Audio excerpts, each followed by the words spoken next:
Oke, kembali lagi di channel YouTube Simple Accounting by Denny BTSoft. Kali ini saya akan menjelaskan bagaimana cara menginput transaksi refund atau klaim refund. Biasanya proses ini dilakukan untuk usaha ponsel karena di usaha ponsel sering terjadi penurunan harga karena refund. Dan bagaimana saya akan mengajarkan cara menginput data-data refund agar tidak ada selisih ataupun kesalahan dalam proses pengumpulan data saat klaim dari supplier ataupun ketika kita memberikan refund kepada customer. Oke, caranya saya masuk ke menu sales. Di sini ada yang namanya refund transaction. Oke, tahap pertama adalah masuk ke menu input tipe refund. Oke, di sini ada kolom tipe. Tipe ini adalah program refund yang diberikan oleh supplier kepada kita. Sebagai contoh, program, oke, saya pakai huruf kapital, program refund iPhone periode November sebagai contoh.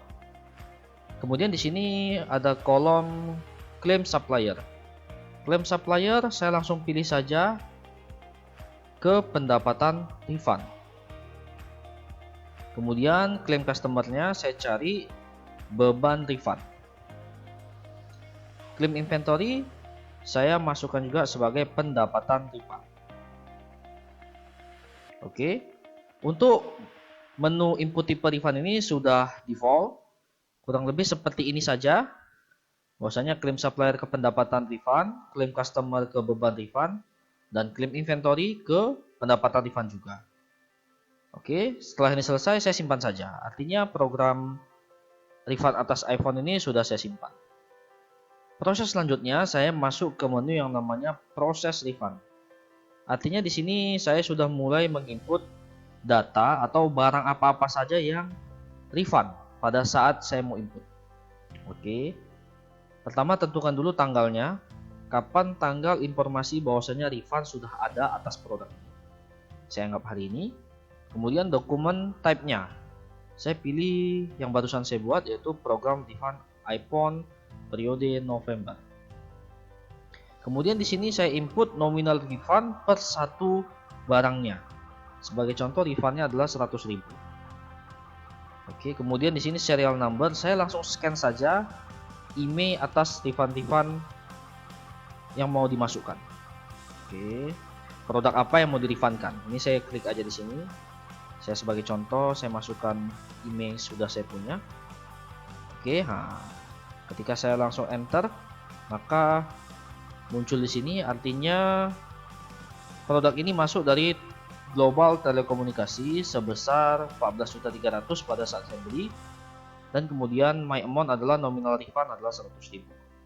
Oke, jika ada produk selanjutnya saya bisa pilih lagi sebagai contoh aja. Oke, tidak ada. Ternyata email atas 333 tidak ada. Oke, setelah saya input data-data refundnya, produk-produk apa saja yang turun refund saya simpan setelah selesai. Oke, artinya sudah ada data refund saya. Kemudian saya pilih lihat data refund untuk melihat apa produk yang sudah direfundkan. Oke, di sini ada dua program. Pertama program refund TV, ini contoh saya sebelumnya. Ini adalah program refund iPhone yang barusan kita buat. Oke, kemudian untuk melihat details dari refund ini, saya bisa klik kanan, share grid, link to details grid. Ya, saya perbesar terlebih dahulu. Di sini akan muncul bahwasanya program refund iPhone produknya apa saja. Karena tadi saya cuma masukkan satu, maka yang muncul hanya satu saja. Oke. Di sini secara data sudah masuk. Akan tetapi ini belum tergenerate sebagai cross nota ataupun pembayaran dari supplier ke kita karena refund sudah cair. Belum. Ini belum terjadi. Cara menandainya di mana kolom print INP SIS ini masih kosong. artinya belum ada pencairan. Ini hanya berupa data saja. Oke, jadi sebagai contoh saya mau buktikan. Saya masuk ke menu, saya masuk ke kolom finance, saya coba lihat di pembayaran hutang.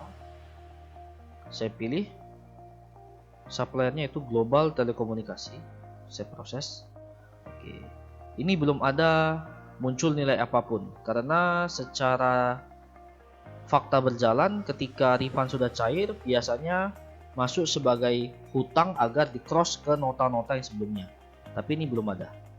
Oke, jadi bagaimana caranya mengenerate agar muncul ke hutang ketika memang refund sudah dicairkan dari supplier? Saya kembali ke view claim transaction. Oke. Di sini di program refundnya saya klik kanan, saya pilih tools. Di sini ada generate claim invoice. Oke, sudah selesai. Saya coba refresh saja. Saya perhatikan kolom print INPSys. Oke, maka sudah muncul nomor invoice-nya yaitu BE 20110002. Oke.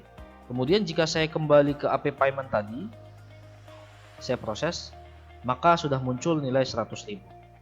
Dan setelah muncul nilai atas refund ini, barulah bisa di cross antara sisa hutang dengan refund yang dicairkan oleh supplier.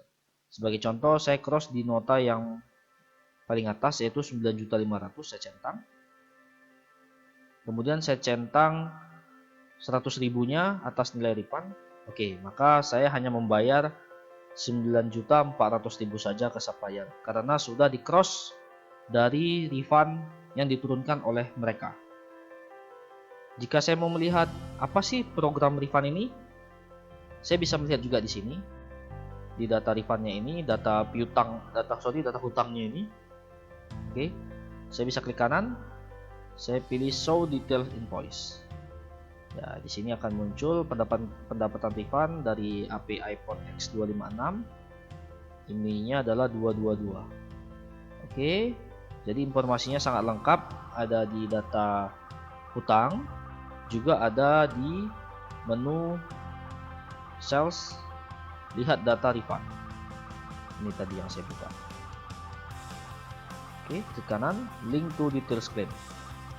Ya, secara pendataan pun kita akan lengkap bahwasanya produk apa-apa saja yang direfundkan dan apa-apa saja yang sudah cair. Oke, seperti ini saja cara menginput refund, transaksi refund yang diproses oleh supplier. Kurang lebih seperti ini aja. Saya ucapkan